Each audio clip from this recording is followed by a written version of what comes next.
Hey there, friends. Pastor Dave here with another weekly devotion for all the saints. Hope you're doing well today. I'm sorry about missing you last week. It just got a little too busy, but we're back now and getting close to the end of Lent. We've got Palm Sunday coming up and then Holy Week. And I wanted to share some thoughts from Max Lucado's You Can Count on God about words of affirmation.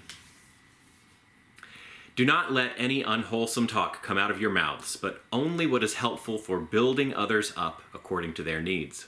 Ephesians 4:29. 3 years into my role as senior minister of our church, a former senior minister returned, not only to live in our city, but also to serve on our staff. Charles Prince was 30 years my senior, Harvard educated, and a member of the Mensa Society. I was in my mid-30s, a rookie, and a charter member of the Dents Society. The relationship could have been awkward and intimidating, but Charles preempted any stress with a visit to my office during which he said, "There will be no tension in our relationship. I'm going to be your biggest cheerleader." And he was. For 25 years, right until the day he died, I could count on a post-sermon pat on the back. "You're getting better every week." I found that hard to believe, but I always appreciated it. Such encouragement has a Michelangelo effect on people.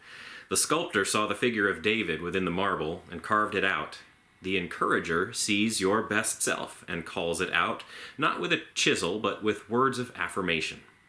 Be an encourager today. Saints, Mark Twain famously said, "I can live for 2 months on a good compliment." I can relate to that. I think it's a fun quote, but I get it. I get what he's saying about how much of an impact some simple words can have on us sometimes. When we feel like someone has really appreciated us, someone really sees us, someone really gets us, it lifts our spirits. It helps us to keep on keeping on. Words of encouragement and affirmation can be so powerful to us. And the funny thing is, we all experience that. We've had someone pay us a good compliment, so we know what it's like, but we don't necessarily work all that hard at giving the same to others, even though we know how important those words can be. Some of us are natural encouragers. I think some of us do this very easily and very well. We make everyone else around us feel good about themselves. But some of us have to work at it a little bit more. Some of us are just more naturally critical or pessimistic or cynical. Some of us have to really think hard and be intentional in using our words to build others up. But I think it's worth it. I think it is a worthwhile goal, and I think it's something that we get better at it the more we do it. One of the ways that we often encourage people is when they have performed. And I know this personally, when I'm singing or on stage, people often come up and say, "Well, you did a really good job of that." We have kind of this social expectation that that's where words of encouragement fit. When we see someone do something, employ a skill, we can give them a word of encouragement.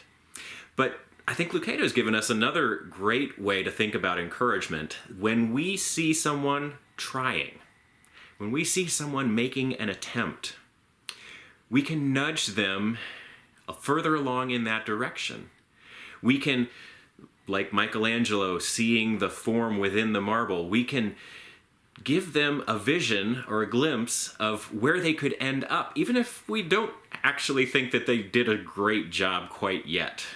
Maybe they've got more work to do. We could give them encouragement, help them get closer to that goal. A little fun Greek fact. The word for Holy Spirit, often used in the New Testament, is parakletos. And another way to translate that word is encourager, advocate. Think about the way that God encourages you. When you maybe have just a moment of inspiration, when you realize, hey, there's something that I've been working at and I'm getting better at it, or there's something that I would like to be able to do. Maybe that is God's Spirit speaking words of encouragement to you. Now, can you do the same for others? Saints, that's your devotion for this week. Hope it's helpful, worth thinking about. I hope you are doing well and staying healthy, and I'll be praying for you. Please keep praying for me. I'll see y'all again soon.